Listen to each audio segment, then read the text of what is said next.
ಕರ್ತನಾದ ಯೇಸು ಕ್ರಿಸ್ತರ ನಾಮದಲ್ಲಿ ನಿಮ್ಮೆಲ್ಲರಿಗೆ ನನ್ನ ಹೃದಯಪೂರ್ವಕದಿಂದ ವಂದನೆಗಳನ್ನು ತಿಳಿಸ್ತಾ ಇದ್ದೆ. ನಮ್ಮ ಬದಲಾವಣೆಗಾಗಿ ದೇವರ ದೀರ್ಘ ಶಾಂತಿ ಎಂಬ ಅಂಶವನ್ನು ನಿಮ್ಮೊಟ್ಟಿಗೆ ಮಾತಾಡ್ತಾ ಇದ್ದೀನಿ. ನಮ್ಮ ಬದಲಾವಣೆಗಾಗಿ ದೇವರ ದೀರ್ಘ ಶಾಂತಿ ಅಂದರೆ ದೇವರಿಗೋಸ್ಕರ ಕೆಲಸ ಮಾಡೋರಿಗೋಸ್ಕರ ಈ ಮಾತಲ್ಲ. ದೇವರನ್ನು ತಿಳಿದುಕೊಂಡು ಭಕ್ತಿ ಮಾರ್ಗದಲ್ಲಿ ವಾಕ್ಯದ ಪ್ರಕಾರ ಯಾರು ನಡೀತಾ ಇದ್ದಾರೋ ಅವ್ರಿಗೋಸ್ಕರ ಅಲ್ಲ.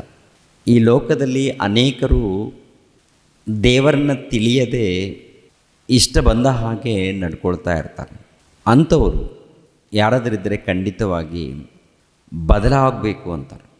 ದೇವರು ಎದುರು ನೋಡುವಂಥದ್ದು ಏನಂದರೆ ಪ್ರತಿ ಮನುಷ್ಯರು ಬದಲಾಗಬೇಕು ಅಂತ. ಕಳೆದ ವಾರದಲ್ಲಿ ಪ್ರಕಟಣೆ ಗ್ರಂಥದಲ್ಲಿ ಬರೆಯಲ್ಪಟ್ಟಂಥ ವಚನವನ್ನು ನೋಡಿದ್ದೇವೆ.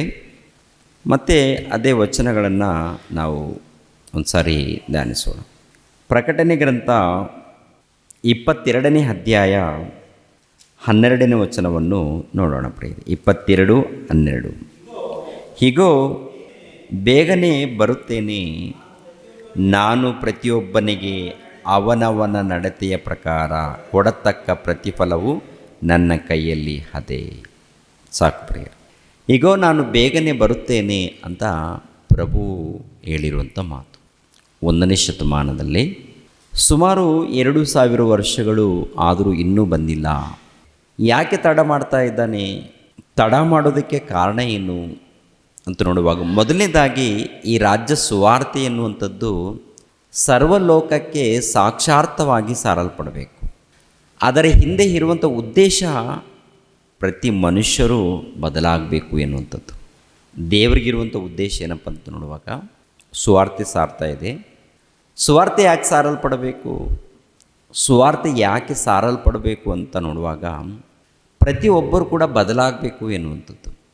ಪ್ರತಿಯೊಬ್ಬರು ಕೂಡ ಯಾಕೆ ಬದಲಾಗಬೇಕು? ಏನು ಬದಲಾಗುವಂಥದ್ದು ಏನಪ್ಪ ಅಂತ ನೋಡುವಾಗ ಏನಿಲ್ಲ, ಈ ಲೋಕದಲ್ಲಿ ಜೀವಿಸುವಂಥ ಮನುಷ್ಯರು ದೇವರನ್ನು ತಿಳಿದುಕೊಂಡು ಭಕ್ತಿಯಿಂದ ಜೀವಿಸಬೇಕು. ಲೋಕದಲ್ಲಿ ಎಲ್ಲರೂ ಜೀವಿಸ್ತಾ ಇದ್ದಾರೆ ಲೋಕಕ್ಕಾಗಿ, ಈ ದೇಹಕ್ಕಾಗಿ, ಈ ದೇಹಕ್ಕೆ ಸಂಬಂಧಪಟ್ಟಂಥ ಸುಖಕ್ಕಾಗಿ. ಅದು ಜೀವನ ಅಲ್ಲ, ಅದು ನಿಜವಾದ ಜೀವನ ಅಲ್ಲ. ನಿಜವಾದ ಜೀವನ ದೇವರು ಕೊಟ್ಟಂಥ ಜೀವನ, ದೇವರು ಕೊಟ್ಟಂಥ ಇದು ಬದುಕು.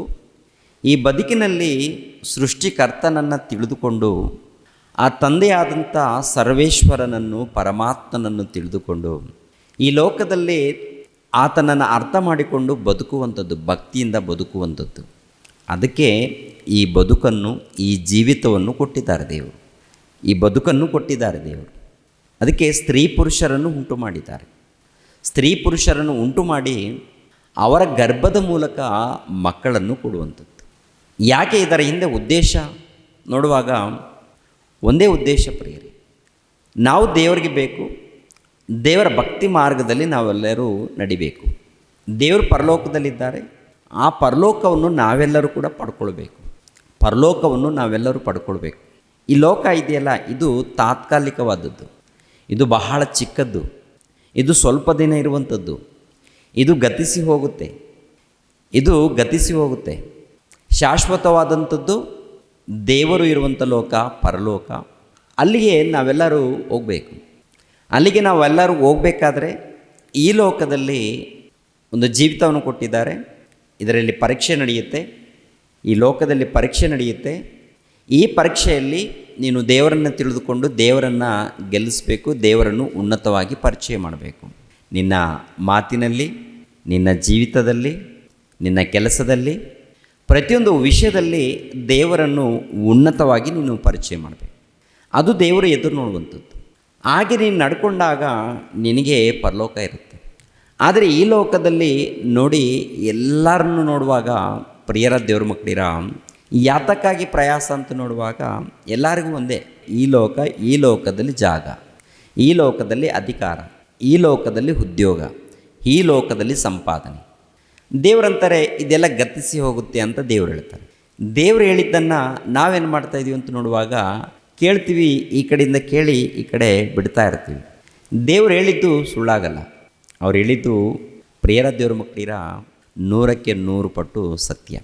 ನೋಡಿ, ಈ ಪ್ರಪಂಚ ದೇಶದಲ್ಲಿ ಎಲ್ಲ ಮನುಷ್ಯರನ್ನು ನೋಡುವಾಗ ವಿದ್ಯೆಯನ್ನು, ಉನ್ನತವಾದಂಥ ವಿದ್ಯೆಯನ್ನು ಕಲ್ತಿದ್ದಾರೆ, ಸಂಪಾದನೆ ಮಾಡಿಕೊಂಡಿದ್ದಾರೆ, ಒಳ್ಳೆಯ ಹೆಸರಿದೆ.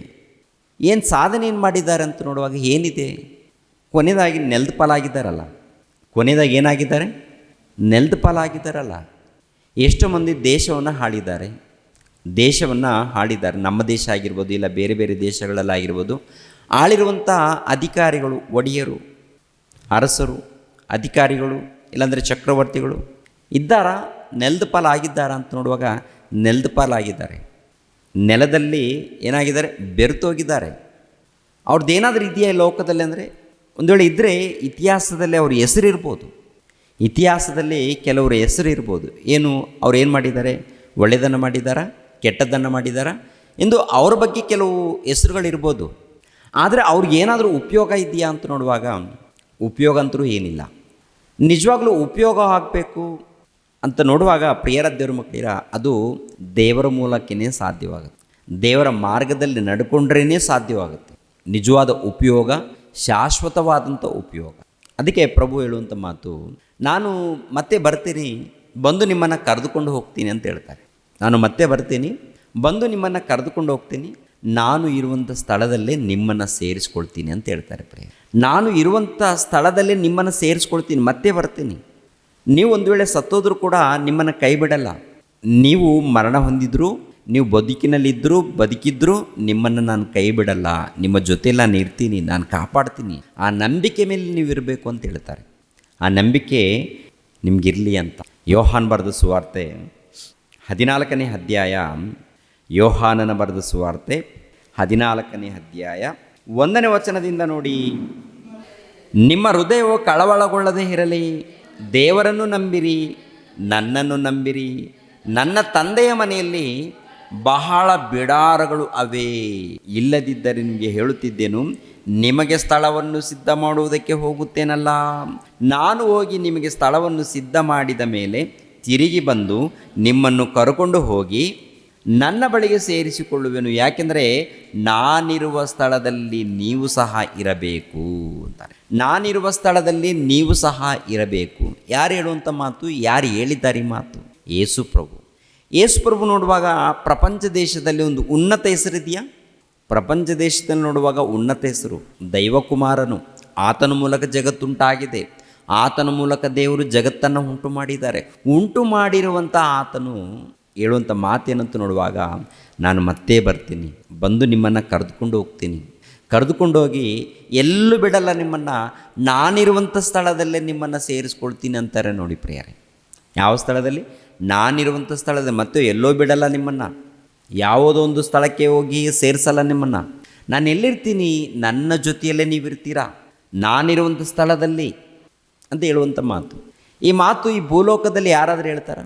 ಹೋಗಲಿ, ಬೇರೆ ಯಾರಾದರೂ ಈ ಮಾತನ್ನು ಹೇಳೋಕ್ಕಾಗುತ್ತಾ ಅಂತ ನೋಡುವಾಗ ಉನ್ನತವಾದಂಥ ಅಧಿಕಾರಿಗಳು, ಇಲ್ಲ ಒಡೆಯರು ಹೇಳ್ತಾರೆ, ನಾನಿರುವಂಥ ಸ್ಥಳದಲ್ಲಿ ನಿಮ್ಮನ್ನು ಸೇರಿಸ್ಕೊಳ್ತೀನಿ ಅಂತ ಹೇಳ್ತಾರ?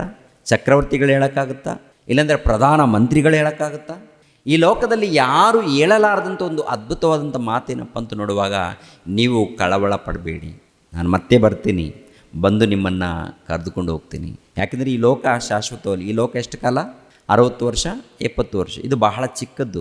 ಇದರಲ್ಲಿ ನಿಮಗೆ ಶೋಧನೆ ಇರ್ಬೋದು, ಹಿಂಸೆಗಳಿರ್ಬೋದು, ತೊಂದರೆಗಳಿರ್ಬೋದು, ಏನೇ ಇದ್ದರೂ ಪರವಾಗಿಲ್ಲ. ಇದು ತಾತ್ಕಾಲಿಕವಾದದ್ದು. ನೀವು ಭಯಪಡುವಂಥದ್ದು ಬೇಡ. ನಾನು ನಿಮ್ಮ ಜೊತೆಯಲ್ಲಿ ಇರ್ತೀನಿ, ಕಳವಳ ಪಡಬೇಡಿ. ಒಂದೇ ನಾನು ಏನು ಹೇಳಿದ್ದೀನಿ ಅದರ ಪ್ರಕಾರ ಭಕ್ತಿಯಿಂದ ನೀವು ನಡೀರಿ. ನಡೆದರೆ ಒಂದು ವೇಳೆ ಮರಣ ಹೊಂದಿದ್ರೂ ಪರವಾಗಿಲ್ಲ, ಸೀದಾ ನಿಮ್ಮನ್ನು ಪರದೇಶಕ್ಕೆ ಸೇರಿಸ್ತೀನಿ. ಮತ್ತೆ ನೀ 2ನೇ ಆಗಮನದಲ್ಲಿ ಬರ್ತೀನಿ. ಬಂದಾಗ ನಿಮ್ಮನ್ನು ಪರಲೋಕಕ್ಕೆ ನಾನು ಇರುವಂಥ ಸ್ಥಳದಲ್ಲೇ ನಿಮ್ಮನ್ನು ಸೇರಿಸ್ಕೊ. ನಾನೆಲ್ಲಿದ್ದೀನಿ ಅಂದರೆ ಪ್ರಭು ಎಲ್ಲಿದ್ದಾರೆ? ತಂದೆಯ ಬಳಿಯಲ್ಲಿದ್ದಾರೆ. ತಂದೆ ಯಾರು? ಟೋಟಲ್ ಜಗತ್ತನ್ನು ಉಂಟು ಮಾಡಿರುವಂಥ ದೇವರು, ಸೃಷ್ಟಿಕರ್ತ, ಪರಮಾತ್ಮ. ಆತನ ಬಳಿಯಲ್ಲಿ ಇವರಿರುವಾಗ ಇವರ ಬಳಿಯಲ್ಲಿ ನಮ್ಮನ್ನು ಸೇರಿಸ್ಕೊಳ್ತಾರಂತೆ. ಅಷ್ಟೊಂದು ಉನ್ನತವಾದಂಥ ಒಂದು ಅವಕಾಶವನ್ನು ಅವರು ಕೊಡುವಾಗ ಈ ಅವಕಾಶವನ್ನು ಸದ್ವಿನಿಯೋಗ ಮಾಡಿಕೊಳ್ಳೋದಕ್ಕೆ ಎಷ್ಟು ಮಂದಿ ಸಿದ್ಧರಾಗಿದ್ದಾರೆ? ಅವೆಲ್ಲ ಬೇಡಿ ಬ್ರದರ್, ಈ ಲೋಕದಲ್ಲಿ ಸಮಸ್ಯೆಗಳಿದೆ ಬ್ರದರ್, ಈ ಲೋಕದಲ್ಲಿ ನಮಗೆ ಸಮಸ್ಯೆಗಳು ಪರಿಹಾರ ಆದರೆ ಸಾಕು, ಅಷ್ಟೇ ದೊಡ್ಡದಪ್ಪ ಅಂಥೇಳಿ ನಾವು ಈ ಲೋಕವನ್ನು ಕುರಿತು ಯೋಚನೆ ಮಾಡ್ತೀವಿ. ಈ ಲೋಕದ ಮೇಲೆ ನೀವು ಯೋಚನೆ ಮಾಡಬೇಡಿ, ನೀವು ಕಷ್ಟಪಡಿ, ಹೊಟ್ಟೆ ತುಂಬ ಊಟ ಮಾಡಿ, ಏನಿದೆಯೋ ಅದರಲ್ಲೇ ತೃಪ್ತಿ ಪಡಿ, ದೇವರನ್ನು ಅಪ್ಪಿಕೊಂಡು ಇಲ್ಲಾಂದರೆ ದೇವರ ಧ್ಯಾನದಲ್ಲಿ ಮುಂದೆ ಹೆಜ್ಜೆ ಹಾಕಿ ಪ್ರೇಯರ್. ಯಾಕೆಂದರೆ ದೇವರು ಕೈ ಬಿಡಲ್ಲ. ದೇವರು ಇದ್ದಾರೆ. ದೇವರು ಇದ್ದದರಿಂದ ಈ ಲೋಕ ನಡೀತಾ ಇದೆ ರೀ. ಈ ಲೋಕ ನಡೀತಾ ಇದೆ. ಕಾಲಗಳು ಮಳೆಗಾಲ, ಚಳಿಗಾಲ ನೋಡ್ತಿದ್ವೋ, ಇವೆಲ್ಲ ನೋಡುವಾಗ ದೇವರ ಒಂದು ಅದ್ಭುತ ಪ್ರಿಯರಾದ ದೇವರ ಮಕ್ಕಳಿರ. ದೇವರಿದ್ದಾರೆ. ದೇವರ ಕೃಪೆ ಮೂಲಕ ಈ ಜಗತ್ತು ನಡೀತಾ ಇದೆ. ನಾವು ಬದುಕ್ತಾ ಇದ್ದೀವಿ ಅಂದರೂ ಕೂಡ ದೇವರ ಕೃಪೆ ಮೂಲಕ. ಹಾಗಿರುವಾಗ ದೇವರು ನಮ್ಮನ್ನು ಎದುರು ನೋಡುವಂಥದ್ದೇನು? ಎಲ್ಲರೂ ನನ್ನ ಬಳಿಗೆ ಬರಬೇಕು, ಭಕ್ತಿಯಿಂದ ನೀವೆಲ್ಲರೂ ಜೀವಿಸಬೇಕು ಮಕ್ಕಳಿರ ಅಂತ. ಭಕ್ತಿಯಿಂದ ನೀವೆಲ್ಲರೂ ಜೀವಿಸಬೇಕು. ಎಲ್ಲರನ್ನ ಕರೆದಿದ್ದಾನ ಅಂತ ನೋಡುವಾಗ ಎಲ್ಲರನ್ನ ಕರೆದಿದ್ದಾನೆ. ಎಲ್ಲರಿಗೂ ಸುವಾರ್ತೆಯನ್ನು ತಿಳಿಸೋದಕ್ಕೆ ಅವಕಾಶವನ್ನು ಕಲ್ಪಿಸಿಕೊಟ್ಟಿದ್ದಾನೆ. ಎಲ್ಲರಿಗೂ ತಲುಪ್ತಾ ಇದೆ. ಎಲ್ಲರಿಗೂ ಈ ರಾಜ್ಯ ಸುವಾರ್ತೆ ತಲುಪ್ತಾ ಇದೆ. ಅಂದರೆ 1ನೇ ಶತಮಾನದಿಂದ ಅನೇಕ ಪ್ರಾಂತಗಳಿಗೆ ಸುವಾರ್ತೆ ತಲುಪಿದೆ. ಇವಾಗಲೂ ಕೂಡ ಫೇಸ್ಬುಕ್ ಮೂಲಕ ಆಗಿರ್ಬೋದು, ಯೂಟ್ಯೂಬ್ ಮೂಲಕ ಆಗಿರ್ಬೋದು, ಟಿ ವಿ ಮೂಲಕ ಆಗಿರ್ಬೋದು, ಪ್ರಿಯರ ದೇವ್ರ ಮಕ್ಕಳಿರ ದಿನಪತ್ರಿಕೆಗಳ ಮೂಲಕ ಆಗಿರ್ಬೋದು, ನ್ಯೂಸ್ಗಳ ಮೂಲಕ ಆಗಿರ್ಬೋದು, ಎಲ್ಲ ರೀತಿಯಲ್ಲಿ ಯೇಸು ಕ್ರಿಸ್ತರ ರಾಜ್ಯ ಸುವಾರ್ತೆ ಅನ್ನೋದು ಹೊರಡ್ತಾ ಇದೆ, ಅನೇಕರಿಗೆ ತಲುಪ್ತಾ ಇದೆ. ಆದರೂ ಪ್ರಭು ಬಂದಿಲ್ಲ ಅಂದರೆ ಕಾರಣ ಏನು? ಆದರೂ ಕೂಡ ಪ್ರಭು ಬಂದಿಲ್ಲ ಅಂದರೆ ಕಾರಣ ಏನು? ಪ್ರಭು ಬರೋದಕ್ಕೆ ಯಾಕೆ ತಡ ಮಾಡ್ತಾ ಇದ್ದಾರೆ ಏನ್ರಿ? ಮೊದಲನೇ ಪ್ರತ್ಯಕ್ಷತೆಯಲ್ಲಿ ನೋಡುವಾಗ ಮೊದಲನೇ ಆಗಮನ ಇದೆಯಲ್ಲ, ಮೊದಲನೇ ಆಗಮನ ಇದೆ ಅಂದರೆ ಮೊದಲನೇ ಪ್ರತ್ಯಕ್ಷತೆ. ಅದೇನಾದರೂ ತಡ ಮಾಡಿದ್ದಾರಾ ಅಂತ ನೋಡುವಾಗ, ಮೊದಲನೇ ಪ್ರತ್ಯಕ್ಷತೆಯನ್ನು ತಡ ಮಾಡಿದ್ದಾರಾ ಅಂತ ನೋಡುವಾಗ ಇಲ್ಲ. ಮೊದಲನೇದಾಗಿ ಬರಬೇಕಾಗಿತ್ತು, ಅದು ಏನಾದರೂ ನಿಧಾನ ಮಾಡಿದ್ದಾರಾ, ತಡ ಮಾಡಿದ್ದಾರಾ ಅಂತ ನೋಡುವಾಗ, ವಾಕ್ಯಗಳನ್ನು ಪರಿಶೋಧನೆ ಮಾಡುವಾಗ ಪ್ರಿಯರ ದೇವ್ರ ಮಕ್ಕಳಿರ ತಡ ಮಾಡಿಲ್ಲ ರೀ. ಒಂದು ಸಾರಿ ಆ ವಚನವನ್ನು ನಾವು ಗಮನಿಸೋಣ. ಅಪೋಸ್ತಲರ ಕೃತ್ಯಗಳು 3ನೇ ಅಧ್ಯಾಯ. ಅಪೋಸ್ತಲರ ಕೃತ್ಯಗಳು 3ನೇ ಅಧ್ಯಾಯ ಏನ್ರಿ? 3ನೇ ಅಧ್ಯಾಯ 17ನೇ ವಚನವನ್ನು ನೋಡಿ. ಅಪೋಸ್ತಲರ ಕೃತ್ಯಗಳು 3ನೇ ಅಧ್ಯಾಯ 17ನೇ ವಚನ. ಸಹೋದರರೇ, ಅದಿರಲಿ, ನೀವು ಆ ಕಾರ್ಯವನ್ನು ತಿಳಿಯದೆ ಮಾಡಿದಿರೆಂದು ಬಲ್ಲೆನು. ನಿಮ್ಮ ಅಧಿಕಾರಿಗಳು ತಿಳಿಯದೆ ಮಾಡಿದರು. ಆದರೆ ದೇವರು ತಾನು ನೇಮಿಸಿದ ಕ್ರಿಸ್ತನು ಬಾಧೆಯನ್ನು ಅನುಭವಿಸಿ ಸಾಯಬೇಕೆಂಬುದಾಗಿ ಎಲ್ಲ ಪ್ರವಾದಿಗಳ ಬಾಯಿಂದ ಮುಂಚಿತವಾಗಿ ಹೇಳಿಸಿದ ಮಾತನ್ನು ಹೀಗೆ ನೆರವೇರಿಸಿದನು. ಆದುದರಿಂದ ದೇವರು ನಿಮ್ಮ ಪಾಪಗಳನ್ನು ಅಳಿಸಿಬಿಡುವ ಹಾಗೆ ನೀವು ಪಶ್ಚಾತ್ತಾಪಪಟ್ಟು ಆತನ ಕಡೆಗೆ ತಿರುಗಿಕೊಳ್ಳಿರಿ. ತಿರುಗಿದರೆ ದೇವರ ಸನ್ನಿಧಾನದಿಂದ ವಿಶ್ರಾಂತಿ ಕಾಲಗಳು ಒದಗಿ ಆತನು ನಿಮಗೆ ನೇಮಕವಾಗಿರುವ ಕ್ರಿಸ್ತನಾದ ಯೇಸುವನ್ನು ಕಳಿಸಿಕೊಡುವನು. ಆದರೆ ಸಮಸ್ತವನ್ನು ಸರಿಮಾಡುವ ಕಾಲವು ಬರುವ ತನಕ ಪರಲೋಕವೇ ಆ ಕ್ರಿಸ್ತನ ಸ್ಥಾನವಾಗಿರಬೇಕು. ಆ ಕಾಲದ ವಿಷಯವಾಗಿ ದೇವರು ಪೂರ್ವ ಕಾಲದಲ್ಲಿದ್ದ ತನ್ನ ಪರಿಶುದ್ಧ ಪ್ರವಾದಿಗಳ ಬಾಯಿಂದ ಹೇಳಿಸಿದ್ದಾನೆ. ಅಂದರೆ ಯೇಸು ಕ್ರಿಸ್ತರು 1ನೇ ಶತಮಾನದಲ್ಲಿ ಬಂದಿದ್ದಾರೆ ನೋಡಿ, ಬಂದು ಸುವಾರ್ತೆ ಮಾಡಿದ್ದಾರೆ, ಮಹಾಜ್ಞಾನದ ಸಂಗತಿಯನ್ನು ಸಾರಿದ್ದಾರೆ. ಓಕೆನಾ? ಮಹಾಜ್ಞಾನದ ಸಂಗತಿಯನ್ನು ಸಾರಿ ಶಿಲುಬೆ ಮರಣವನ್ನು ಹೊಂದಿದ್ದಾರೆ. ಶಿಲುಬೆ ಮರಣವನ್ನು ಹೊಂದಬೇಕು, ಮಹಾಜ್ಞಾನದ ಸಂಗತಿಗಳನ್ನು ಸಾರಬೇಕು, ದೇವರ ಒಂದು ಆತ್ಮಿಕವಾದಂಥ ಜ್ಞಾನವನ್ನು ತಿಳಿಸಿಕೊಡಬೇಕು, ದೇವರನ್ನು ಪರಿಚಯ ಮಾಡಬೇಕು, ತನ್ನ ಪ್ರಿಯ ಕುಮಾರನನ್ನು ನಡೆಸ್ಕೊಡ್ಬೇಕು ಅಂತೇಳಿ ಯಾವಾಗ ತಿಳಿಸ್ಕೊಟ್ಟಿದ್ದಾರೆ, ಯಾವಾಗ ನೇಮಕ ಮಾಡಿದ್ದಾರೆ ಅಂತ ನೋಡುವಾಗ ಏನ್ರಿ, ಜಗತ್ತುಂಟಾಗಲಾರ್ದ ಮೊದಲೇ ಈ ಕಾಲವನ್ನು ನೇಮಿಸಿದಾರಂತ. ಈ ಕಾಲ ಬರೋ ತನಕ ಅಂದರೆ ಆ ಯೇಸು ಕ್ರಿಸ್ತರು ಬರುವಂಥ ಆ ಕಾಲ ಇದೆಯಲ್ಲ, 1ನೇ ಶತಮಾನ, ಆ ಕಾಲ ಬರೋ ತನಕ ಪ್ರಭು ಪರಲೋಕದಲ್ಲಿ ದೇವರ ಬಳಿಯಲ್ಲೇ ಇದ್ದಾರೆ ಎಂದು ಈ ಮಾತಲ್ಲಿ ನೋಡ್ತೀವಿ. ಅಂದರೆ ಪರಲೋಕದಲ್ಲಿದ್ದಂಥ ಈತನ ಬಗ್ಗೆ ಮುಂಚಿತವಾಗಿ ದೇವರು ನೇಮಿಸಿದ್ದಾರೆ. ಇಂಥ ಕಾಲವನ್ನು, ಇಂಥ ಗಳಿಗೆಯನ್ನು ಮುಂಚಿತವಾಗಿ ನೇಮಿಸಿದ್ದಾರೆ. ನೇಮಿಸಿರೋ ಪ್ರಕಾರ, ಬರೆದಿರುವ ಪ್ರಕಾರ, ತನ್ನ ಗ್ರಂಥದಲ್ಲಿ ಬರೆದಿರುವ ಪ್ರಕಾರ ಪ್ರಭು ಆ ಕಾಲಕ್ಕೆ ಅಂದರೆ 1ನೇ ಶತಮಾನದಲ್ಲಿ ಅವರು ಬಂದಿದ್ದಾರೆ ಎಂದು ವಾಕ್ಯದ ಮೂಲಕ ನಾವು ತಿಳ್ಕೊಳ್ತೀವಿ ಪ್ರಿಯರೇ. ಅದು ಕೂಡ ಒಂದು ಸಾರಿ ಎಫೆಸದವರಿಗೆ ಬರೆದ ಪತ್ರಿಕೆಯಲ್ಲಿ 1ನೇ ಅಧ್ಯಾಯ 9ನೇ ವಚನ ನೋಡಿ ಪ್ರಿಯರೇ. ಎಫೆಸದವರಿಗೆ ಬರೆದ ಪತ್ರಿಕೆ 1ನೇ ಅಧ್ಯಾಯ 9ನೇ ವಚನದಲ್ಲಿ ಅದರಲ್ಲಿ ಒಂದು ಮಾತಿರುತ್ತೆ, ನೋಡೋಣ. 9ನೇ ವಚನ, ತಾನು ಕಾಲವು ಪರಿಪೂರ್ಣವಾದಾಗ ನಿರ್ವಹಿಸಬೇಕಾದ ಒಂದು ಕೃಪೆಯುಳ್ಳ ಸಂಕಲ್ಪವನ್ನು ಆತನು ಕ್ರಿಸ್ತನಲ್ಲಿ ಮೊದಲೇ ನಿಷ್ಕರ್ಷೆ ಮಾಡಿಕೊಂಡಿದ್ದನು. ಅದೇನೆಂದರೆ ಭೂ ಪರಲೋಕಗಳಲ್ಲಿರುವ ಸಮಸ್ತವನ್ನು ಕ್ರಿಸ್ತನಲ್ಲಿ ಒಂದಾಗಿ ಕೂಡಿಸಬೇಕೆಂಬುದೇ. ನೋಡಿ, 1ನೇ ಶತಮಾನದಲ್ಲಿ ಪ್ರಿಯರಾದ ದೇವರ ಮಕ್ಕಳಿರ, ಯೇಸು ಕ್ರಿಸ್ತರು ಬರುವಂಥ ಒಂದು ಕಾಲವನ್ನು, ಇಲ್ಲ ಆತನು ತೋರಿಸುವಂಥ ಒಂದು ಕೃಪೆಯನ್ನು, ಇಲ್ಲಾಂದರೆ ಏನಂದರೆ ಆತ್ಮಿಕವಾದಂಥ ಜ್ಞಾನವನ್ನು, ಇಲ್ಲ ಸಿಲುಬೆ ಮರಣವನ್ನು, ಇದೆಲ್ಲ ಇದೆ ನೋಡಿ. ಇದೆಲ್ಲ ಅನುಭವಿಸೋದಕ್ಕೆ, ದೇವರ ಪ್ರೀತಿಯನ್ನು ಸಾರೋದಕ್ಕೆ, ಆತ್ಮಿಕವಾದಂಥ ಜ್ಞಾನವನ್ನು ಪರಿಚಯ ಮಾಡೋದಕ್ಕೆ ಯಾವಾಗ ನೇಮಿಸಿದ್ದಾರೆ ಅಂತ ನೋಡುವಾಗ, ಜಗತ್ತು ಉಂಟಾಗಲಾರ್ದು ಮೊದಲೇ ನೇಮಿಸಿದ್ದಾರೆ ಈತನನ್ನು. ಅಂದರೆ ದೇವರು ಸಂಕಲ್ಪ ಮಾಡಿ ಪ್ರಭುವನ್ನು ಕಳಿಸಿಕೊಟ್ಟಿರುವಂಥದ್ದು ನಾವು ನೋಡುತ್ತೇವೆ. ಯಾವಾಗ ನೇಮಿಸಿದ್ದಾರೆ ಅಂತ ನೋಡುವಾಗ, ಜಗತ್ತು ಉಂಟಾಗಲಾರ್ದು ಮೊದಲು. ಆ ಜಗತ್ತು ಉಂಟಾಗಲಾರ್ದು ಮೊದಲು ನೇಮಿಸಿದಾಗ ಕಾಲವು ಪರಿಪೂರ್ಣವಾದ ಮೇಲೆ ಪ್ರಭು ಬಂದಿದ್ದಾರೆ. ಕಾಲವು ಪರಿಪೂರ್ಣ. ಈ ಕಾಲವು ಪರಿಪೂರ್ಣ ಅಂದರೆ ಮತ್ತೆ ಅದು ತುಂಬ ಸಮಯ ಹಿಡಿತೀರಿ. ಅದಕ್ಕೆ ಈ ಕಾಲಕ್ಕೆ ಸಂಬಂಧಪಟ್ಟಂಥ ಅಂಶ ಒಂದು ಬರುತ್ತೆ, ಅದನ್ನು ತಿಳ್ಕೊಳ್ಳೋಣ. ಇವಾಗ ಏನಪ್ಪ ಅಂದರೆ, ಕ್ರಿಸ್ತನು ನೇಮಿತ ಕಾಲದಲ್ಲಿ ಬಂದಿದ್ದಾರೆ ಅಂತ. ಅಂದರೆ ತಡವಾಗಿ ಬಂದಿದ್ದಾರೆ. 1ನೇ ಶತಮಾನದಲ್ಲಿ ದೇವರು ನೇಮಿಸಿರುವಂಥ ಕಾಲದಲ್ಲಿ ಬಂದಿದ್ದಾರಾ ಅಂತ ನೋಡುವಾಗ, ದೇವರು ನೇಮಿಸಿದ ಕಾಲದಲ್ಲಿ ಬಂದಿದ್ದಾರೆ, ತಡ ಆಗಿಲ್ಲ. ಆದರೆ 2ನೇ ಆಗಮನ ಮಾತ್ರ ತಡವಾಗ್ತಾ ಇದೆ. ಎಲ್ಲಿ ನೋಡ್ತಾ ಇರ್ತೀವಿ ಅಂದರೆ, ಒಂದು ಸಾರಿ ಎಷ್ಟೋ ಸಾರಿ ನೋಡಿದ್ದೀವಿ, ಆ ಮಾತನ್ನು ಮತ್ತೊಂದು ಸಾರಿ ನೋಡೋಣ. ಪೇತ್ರನು ಬರೆದ 2ನೇ ಪತ್ರಿಕೆ 3ನೇ ಅಧ್ಯಾಯ. ಪೇತ್ರನು ಬರೆದ 2ನೇ ಪತ್ರಿಕೆ 3ನೇ ಅಧ್ಯಾಯ 9ನೇ ವಚನವನ್ನು ನೋಡಿ. 9ನೇ ವಚನವನ್ನು, ಕರ್ತನು ತನ್ನ ವಾಗ್ದಾನವನ್ನು ನೆರವೇರಿಸುವುದಕ್ಕೆ ತಡ ಮಾಡುತ್ತಾನೆಂಬುದಾಗಿ ಕೆಲವರು ಅರ್ಥ ಮಾಡಿಕೊಳ್ಳುವ ಪ್ರಕಾರ ಆತನು ತಡ ಮಾಡುವವನಲ್ಲ. ಯಾವನಾದರೂ ನಾಶವಾಗುವುದರಲ್ಲಿ ಆತನು ಇಷ್ಟಪಡದೆ ಎಲ್ಲರೂ ತನ್ನ ಕಡೆಗೆ ತಿರುಗಿಕೊಳ್ಳಬೇಕೆಂದು ಅಪೇಕ್ಷಿಸುವವನಾಗಿದ್ದು ನಿಮ್ಮ ವಿಷಯದಲ್ಲಿ ದೀರ್ಘಶಾಂತಿಯುಳ್ಳವನಾಗಿದ್ದಾನೆ. ನಿಮ್ಮ ವಿಷಯದಲ್ಲಿ ದೀರ್ಘಶಾಂತಿ. ಎಲ್ಲರ ವಿಷಯದಲ್ಲಿ ದೀರ್ಘಶಾಂತಿ ಇದ್ದಾನ? ಎಲ್ಲರ ವಿಷಯದಲ್ಲಿ ನೋಡಿ. ಲೋಕದಲ್ಲಿದ್ದಂಥ ಅನ್ಯರು ಇದ್ದಾರೆ, ಕ್ರಿಸ್ತನನ್ನು ನಂಬಿದಂಥ ಭಕ್ತರು ಇದ್ದಾರೆ. ಪ್ರಿಯರ ದೇವರ ಮಕ್ಕಳಿರ, ಅನ್ಯರು ಪ್ರತಿಯೊಬ್ಬರು ಕೂಡ ದೇವರನ್ನು ತಿಳ್ಕೊಳ್ಬೇಕು. ಅದೇ ಪ್ರಕಾರ ಕ್ರೈಸ್ತರು, ಅಂದರೆ ಕ್ರಿಸ್ತನನ್ನು ನಂಬಿರುವಂಥ ಕ್ರೈಸ್ತರು ಕೂಡ ಏನಾಗಬೇಕು? ಕ್ರಿಸ್ತನಲ್ಲಿ ಇನ್ನೂ ಪರಿಪೂರ್ಣರಾಗಬೇಕು. ಕ್ರಿಸ್ತರಲ್ಲಿ ಏನಾಗಬೇಕು ಹೇಳಿ ಪ್ರಿಯರೇ? ಪರಿಪೂರ್ಣರಾಗಬೇಕು. ಕೆಲವರು ಇನ್ನೂ ದೀಕ್ಷೆ ಸ್ಥಾನ ತೊಗೊಂಡಿಲ್ಲ, ನಾವು ಕ್ರೈಸ್ತರಂತ ಹೇಳ್ಕೊಳ್ತಾರೆ. ಬೋಧಕರು ಕೂಡ ತೊಗೊಂಡಿಲ್ಲ. ಬೋಧಕರು ಕೂಡ ಏನಪ್ಪ ಅಂತಂದರೆ, ಯಾರೋ ತಲೆ ಮೇಲೆ ಪ್ರಾರ್ಥನೆ ಮಾಡಿ ಕೈ ಇಟ್ಟು ಪ್ರಾರ್ಥನೆ ಮಾಡಿರ್ತಾರೆ, ತಲೆ ಮೇಲೆ ಕೈ ಇಟ್ಟು ಪ್ರಾರ್ಥನೆ ಮಾಡಿರ್ತಾರೆ. ಇಲ್ಲಾಂದರೆ ತಲೆಯ ಮೇಲೆ ಒಂದು ತೈಲವನ್ನು, ಸುಗಂಧ ತೈಲವನ್ನು ಒಯ್ದಿರ್ತಾರೆ, ಅದು ಅಭಿಷೇಕ ಅಂದುಕೊಳ್ತಾರೆ. ಅದಲ್ಲ, ಸೇವಕರು ತಲೆ ಮೇಲೆ ಪ್ರಾರ್ಥನೆ ಮಾಡಿ, ಇಲ್ಲಾಂದರೆ ತಲೆ ಮೇಲೆ ಎಣ್ಣೆ ಸುರಿದು ಅಭಿಷೇಕ ಆಗಿದೆ ಅಂತ ಅಂದುಕೊಳ್ಳುವಂಥದ್ದು ತಪ್ಪು. ಪ್ರತಿಯೊಬ್ಬರು ಕೂಡ ದೀಕ್ಷಾ ಸ್ಥಾನ ಎನ್ನುವಂಥದ್ದು ಖಂಡಿತವಾಗಿ ತೆಗೆದುಕೊಳ್ಳಲೇಬೇಕು. ಅದು ದೇವರು ನೇಮಿಸಿರುವಂಥದ್ದು. ತುಂಬ ಜನ ದೇವರು ನೇಮಿಸಿರುವಂಥ ಈ ಒಂದು ಆಜ್ಞೆಯನ್ನು ಪಾಲಿಸದೆ ತುಂಬ ಮಂದಿ ಏನ್ರಿ ಬಿಟ್ಟಿದ್ದಾರೆ ಕೈ.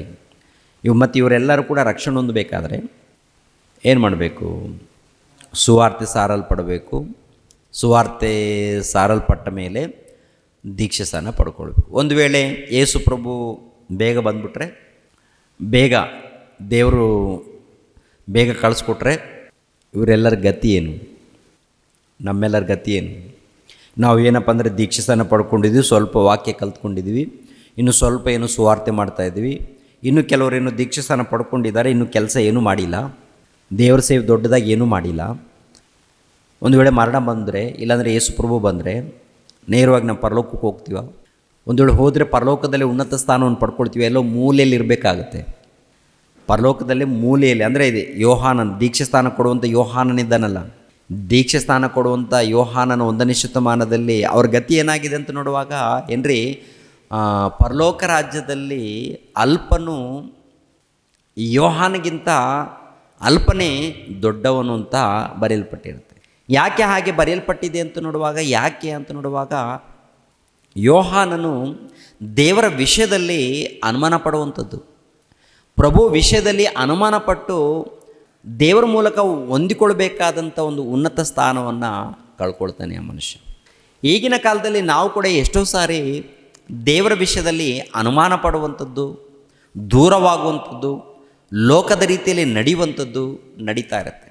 ಪ್ರಾರಂಭದಲ್ಲಿ ಇವಾಗ ಇಷ್ಟು ತನಕ ಮನೋಜ್ ಕುಮಾರ್ ಹೇಳಿದ ಅದ್ಭುತ ರೀತಿಯಲ್ಲಿ, ಒಂದು ವೇಳೆ ಅನುಮಾನ ಪಟ್ಟರೆ, ಒಂದು ವೇಳೆ ಪರೀಕ್ಷೆ ಮಾಡಿ ಮುಂಚಿತವಾಗಿಯೇ ಏನು ಬರುತ್ತೆ ಇರಲಿ, ಮುಂಚಿತವಾಗಿ ನಡೀಲಿ, ಸಂಪೂರ್ಣವಾಗಿ ತಿಳಿದುಕೊಂಡು ದೇವರ ಬಳಿಗೆ ಬಂದ ಮೇಲೆ ಅನುಮಾನ ಪಡಬೇಕಾ? ಮುಂಚಿತವಾಗಿ ಅನುಮಾನ ಪಟ್ಟಿದ್ದೀವಿ, ತಿಳ್ಕೊಳ್ಳ ಬೇಡ, ಬರಲ ಬೇಡ, ಇವ್ರು ನಿಜವಾದ ದೇವರ ಹೌದಾ ಅಲ್ವಾ ಅಂಥೇಳಿ ಪರಿಶೋಧನೆ ಮಾಡಿದ್ವಿ, ತಿಳ್ಕೊಂಡಿದ್ವಿ, ಒಂದು ರೀತಿಯಲ್ಲಿ ಅನುಮಾನ ಪಟ್ಟಿದ್ವಿ ದೇವರ ವಿಷಯದಲ್ಲಿ. ಅಷ್ಟು ಸುಲಭವಾಗಿ ಯಾರೂ ನಂಬಿಲ್ವಲ್ಲ. ಮನಸ್ಸು ಒಪ್ಪಿದ ಮೇಲೆ, ಇವರೇ ನಿಜವಾದ ದೇವರೆಂದು ಒಪ್ಪಿದ ಮೇಲೆ ಮತ್ತೆ ಅನುಮಾನ ಪಡಬೇಕಾ? ಅನುಮಾನ ಪಡಬಾರದು. ಮನಸ್ಸು ದೃಢವಾಗಿ ಒಪ್ಪಿದ ಮೇಲೆ ಇನ್ನು ಆತ್ಮಿಕವಾಗಿ ಬೆಳೀತಾ ಇರಬೇಕು. ವಚನಗಳೇನಾದರೂ ಅರ್ಥ ಆಗಿಲ್ಲ ಅಂದರೆ ಅರ್ಥ ಮಾಡಿಕೊಳ್ಳೋ ತನಕ ನಾವು ಧ್ಯಾನಿಸ್ಬೇಕು, ಪರಿಶೋಧನೆ ಮಾಡಬೇಕು. ಕೆಲವು ವಚನಗಳು ಅರ್ಥ ಆಗಲ್ಲ, ಅರ್ಥ ಆಗದೆ ಇದ್ದಾಗ ಒಂದು ರೀತಿಯಲ್ಲಿ ಅನುಮಾನನೂ ಬರ್ತಾ ಇರುತ್ತೆ. ಅಂಥ ಸಂದರ್ಭದಲ್ಲಿ ಏನು ಮಾಡಬೇಕು?